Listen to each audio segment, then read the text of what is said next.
Welcome to Explore English Churches, and today we're in the village of Everton in Bedfordshire, and we've come to explore St Mary the Virgin's Church.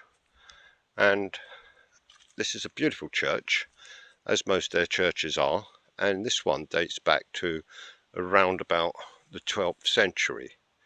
The tower here used to have a fourth stage to it, but had to be removed after a lightning strike in, I think it was in the 1970s.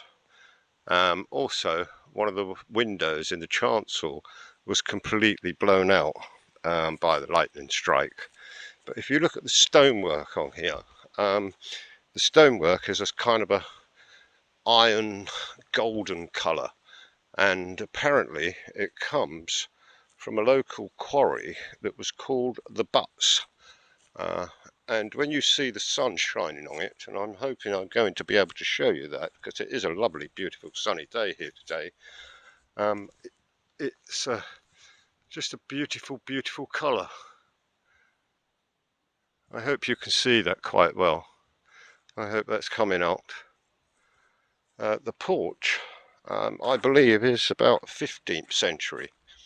The whole building itself is a Grade 1 listed building, which means basically nothing could be changed on the outside or the inside without further approval from the local archivists, if that's the correct terminology. Now, there's some peculiar things I can't make out on the top. Oh, they're the little windows up there. Looking at the angle that I'm at, let me see if I can. You see those? Yeah, they're tiny little windows. Yeah, they're quite good. I will show you exactly where we are. It's in a very nice setting, and one of the most prominent people that used to preach here was a chap called John Burridge, and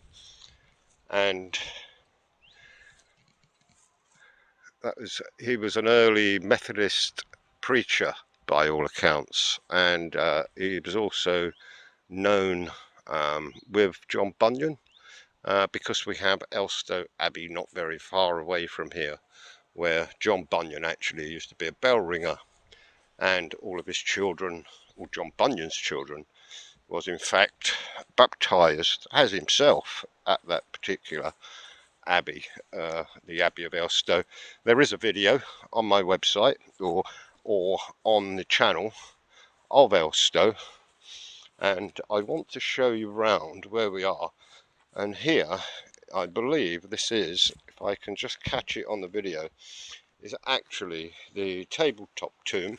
Whoops a daisy, that's Steve falling over again. You know the score if you've ever watched my videos. Now, I believe that is the tabletop tomb of John Burridge, which we're going to have a look at. But before we do that, I want to show you this window, because the sun is shining right through the church, and it's very rare that you actually catch this shot.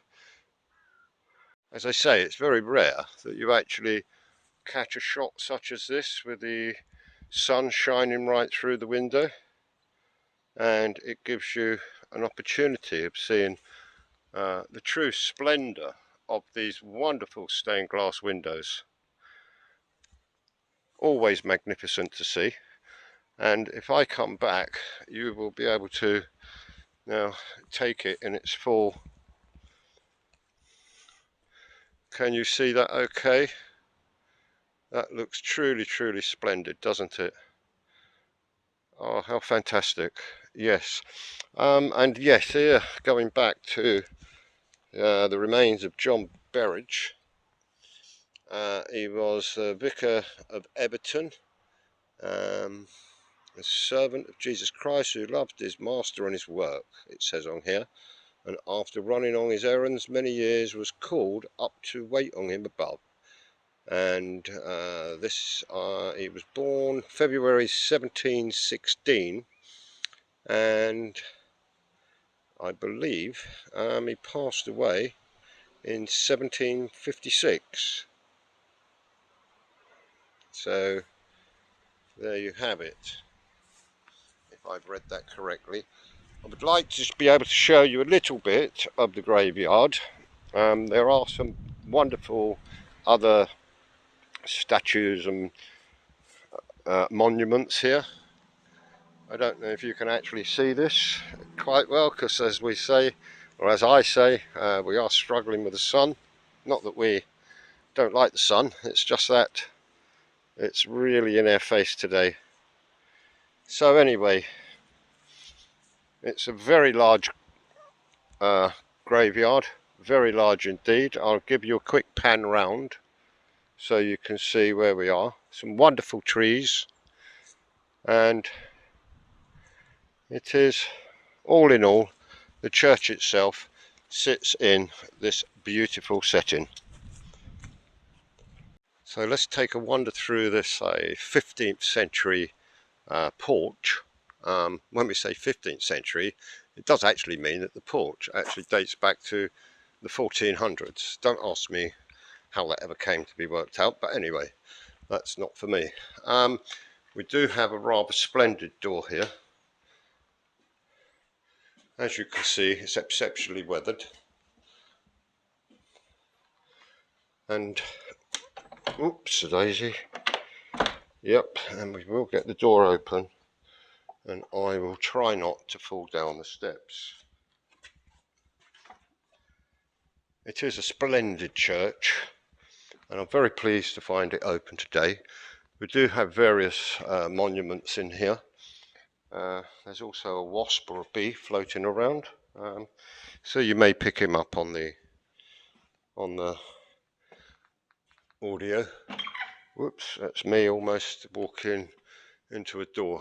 I wanted to show you these roof beams first, and also the stops. If I can just zoom in, I wanted to show these. As I've explained before, it's very difficult trying to do this.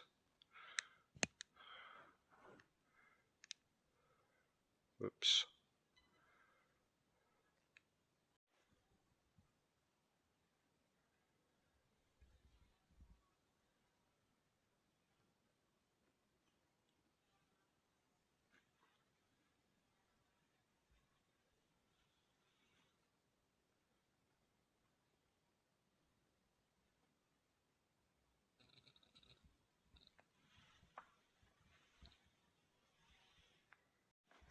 I wanted to show you this window, which I hope you can see quite clearly. And this is the window, as I say, that was blown out. Looks rather lovely outside, doesn't it, with the greenery and the blue sky. So let's take a look down the church, and you can see we have monuments on my left and my right.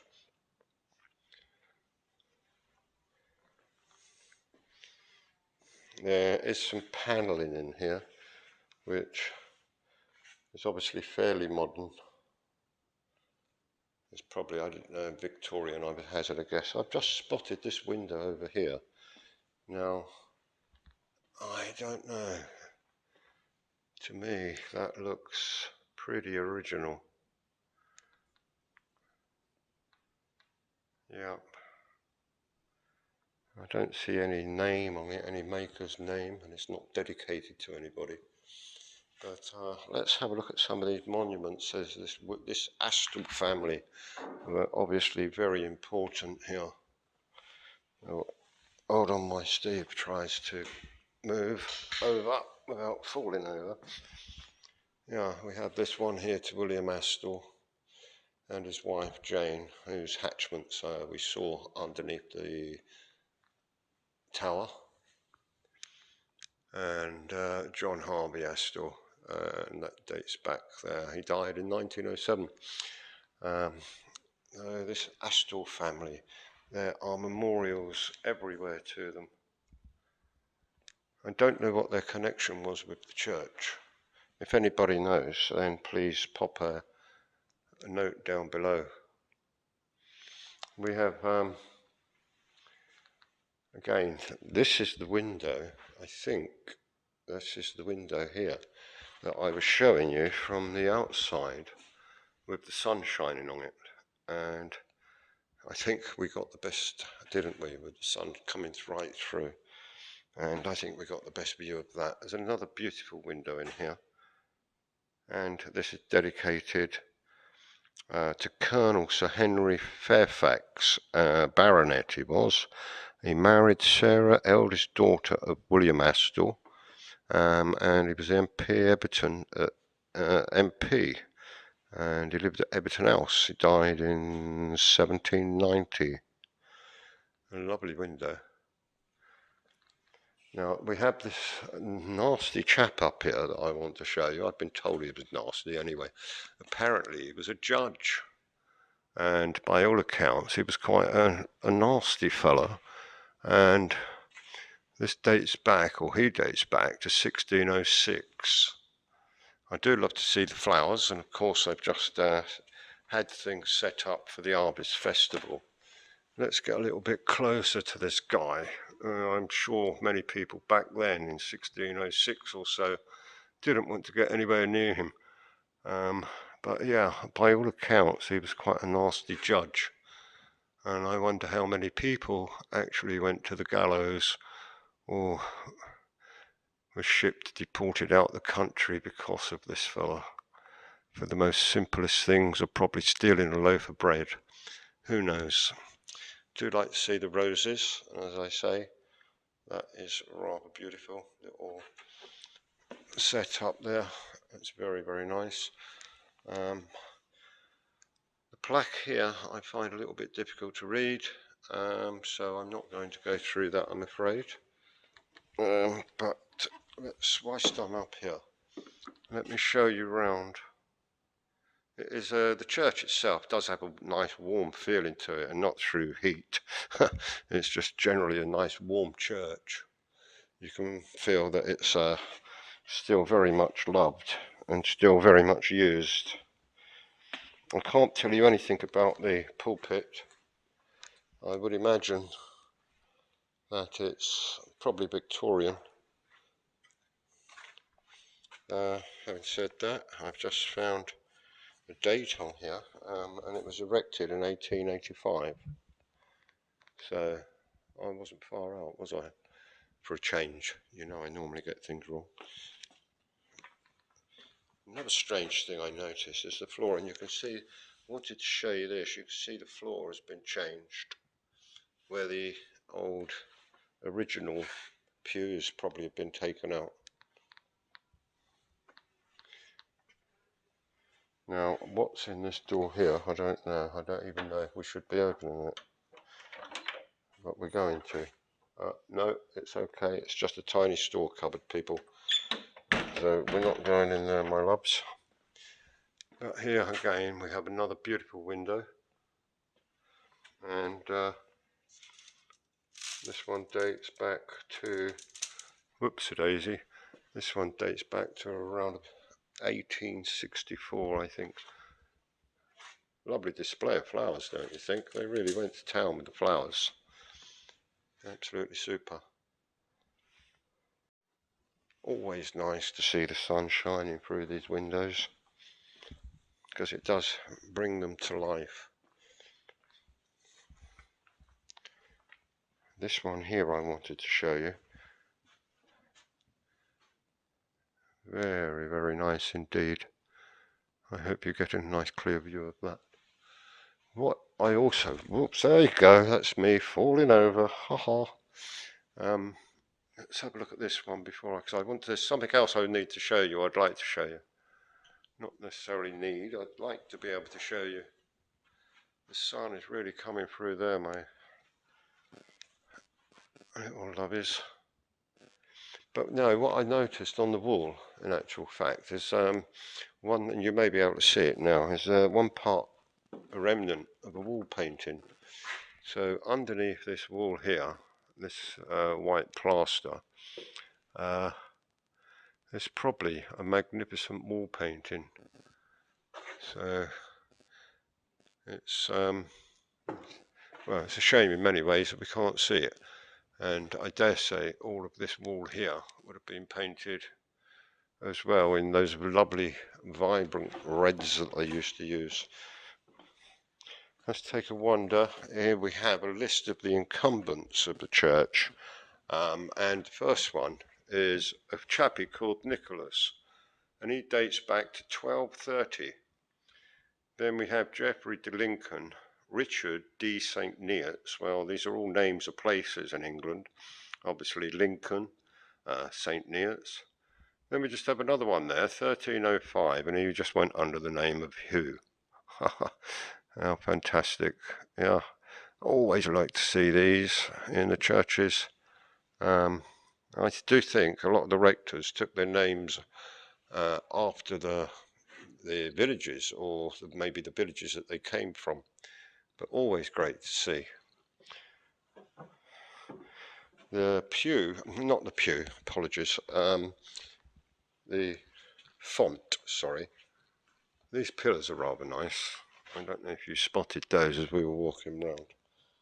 This font, I can't tell you anything at all about it. I can't find any information about it. But I would estimate that that is around about 14th, 15th century. Obviously, the lid on the top is Victorian. I do believe they brought out some rule way back, that the fonts had to be covered up.